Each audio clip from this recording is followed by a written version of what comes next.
welcome to another inside one of my robots. Now this one is Lazerbeam. I'm doing this one now because it will soon no longer be in my possession. So we're going to take a look, see what's inside it and see how it works and all that gobbledygook. Bit of history on the design. A lot of you may recognise this from Robot Wars as St. Aggro. This is obviously a featherweight version, 13.6 kilograms. That was rather unique in the fact it was a double flipper, a bit like Weedy Big Cheese, and sort of lifted bit came out from both underneath and at the top. St. Aggro then became Maelstrom, owned by Will Thomas and Team Shock, which did really well in the live circuit. And those two were, well, those were powered by gas.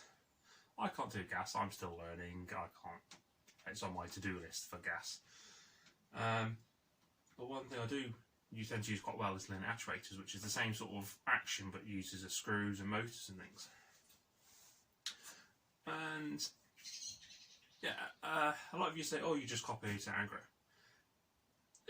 Not exactly. It does look like St. Aggro and Maelstrom, I will not deny that, and I was trying not to copy it completely. But yeah. What initially gave me the idea was I was watching the Robot Wars 1997 on YouTube about a year ago, and on there was a robot which had the same sort of double action, and that was powered by a linear actuator. And then your brain cogs are going, oh, I can do that. So that's where my initial motivation for this design came from. So it has competed in a few fights, didn't do very well. A few teething problems which have now hopefully been sorted. Also the addition is now the bigger wheels. These are 160 centimetre diameter wheels instead of the usual 100 centimetre diameter. 100 centimetre? 100 millimetre. Huge. Because the issue I had was that when the flipper was fully open, it was basically grounding itself. So these bigger wheels now, it means when the flipper's open and it decides to die, or you can still move the robot with it fully extended. So that was the biggest improvement, and just to make sure the linear actuator, which was working as intended, was a bit, yeah. So, but we'll go into that when we have a look. So.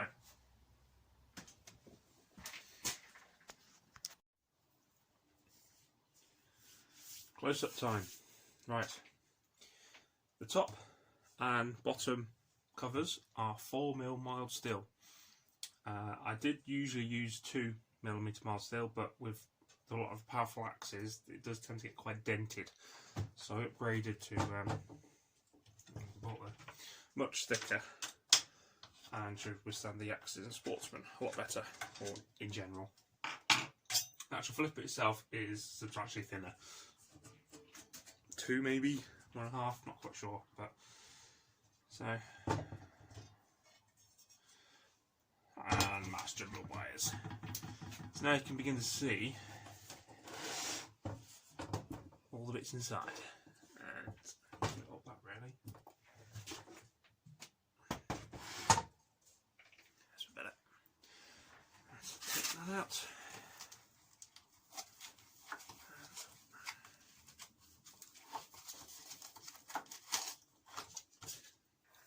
So the best way to design any robot is to get all your parts, lay them out on the table or the floor, and then you can judge how big the chassis needs to be, which is exactly what I did here. Usual battery that I have abundance of stock on, Turnigy 5000 milliamp hour. It's the hard case pack. These will effectively last all day. Way too big for featherweight size, especially a two-wheeled one, but at least you haven't got to mess around charging it to any fights. The drills are box standard 12-volt drills, gearbox, obviously, no idea what ratio, but you know, it's box standard. And that is mounted to the custom-made wheel hubs. Shout out to Short Circuit Robotics, thank you. And then those are directly bolted to the much bigger wheels with black tyre track, bike tyres. So it's all fairly standard. Speed controllers are the brushed Bristol Watt Builders 100 amp 6S. So thank you for those. They are the earlier versions that they did, beginning of 2021. I think they've changed them now. So obviously there's 3 there, 1 for each motor and 1 for the weapon, which is the linear actuator. So everything's running on 4S, which is 40.8 volts. So the motors are slightly overvolted, but again, it's only slightly, and the fight's only lasts 3 minutes, so it should not be overheating. And mass jumble of wires and everything else. Receiver, the fuse, 60 amp fuse, because it's getting only 2 motors. I'm not going to be drawing that much power anyway. So that is all fairly standard. The actuator is modded. I have done a 550 motor mod, and that is that. Gives the actuator much more oomph, a bit more speed, a bit more power, and allows this to open. Combined with the double openness, it does allow it to open fairly quickly. I want nowhere near the power and the speed of gas and pneumatics, but it does give it a bit of more of an oomph than normal. And it's all mounted to the chassis. It's 20mm HDPE, so your box there, and then 20mm along the side of the not the camera over. Yeah, along here. It is as strong as it's going to get. Yeah, this is what you do if you go into full combat, you know. So for sportsmen or non-spinnery stuff, it should be perfect, which is what I recommend this for. It was not designed for spinners at all. It was more designed for, that's a different idea. We'll do that because I've not seen one of those at Featherweight size. And yeah, I was going to run it at Rubber Dojo, but I've just got too many. So the actual weapon itself, see the 2 hinges, that is repeated opposite side, and I'm going to have to open that.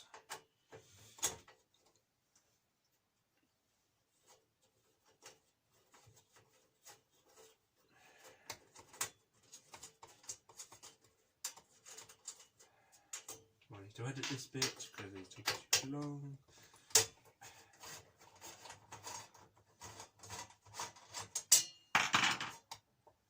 Now flip over and you can see the actuator.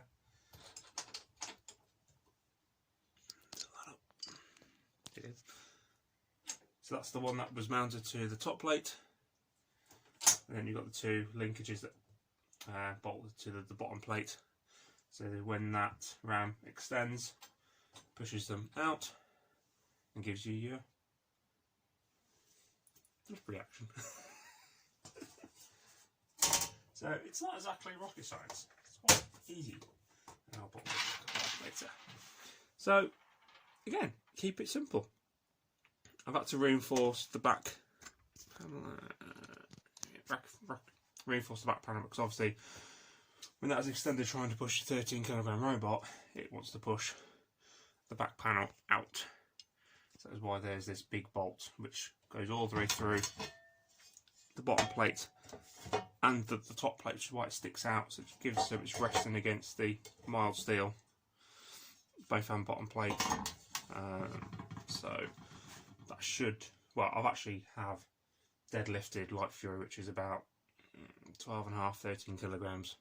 It will, you know, sat there, it will just lift it straight up in the air. And not much else to it really. It is a pretty decent machine. And you don't just have to stick with the usual bog standard stuff. You know, you can, maybe if you can think it and it looks good, there's usually a way you can do it.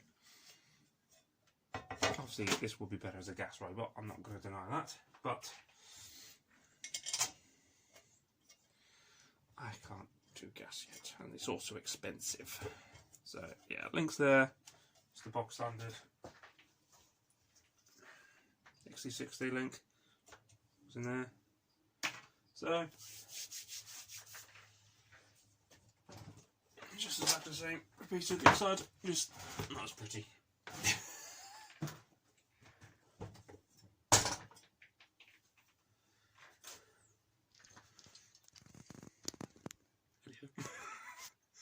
So, Lazerbeam, Featherweight. It is 13.6 kilograms exact. I did weigh it. Thankfully, it is in weight. So, yeah, Lazerbeam. It is going to somebody. It might be you watching this, and you think, "Ooh, that looks really cool. I want that." By all means, please. I have too many, and I need the cash to make more robots. So, oh, yeah. Hole. That isn't just me. That is, in fact, the lacquer bar. It's not just me randomly drilling holes. That goes all the way through. Hole the other side, like that. And if I was able to then lift this up, you see the actuator. The top of the actuator comes to about there. So that physically stops the actuator from extending, which in turn stops the linkages from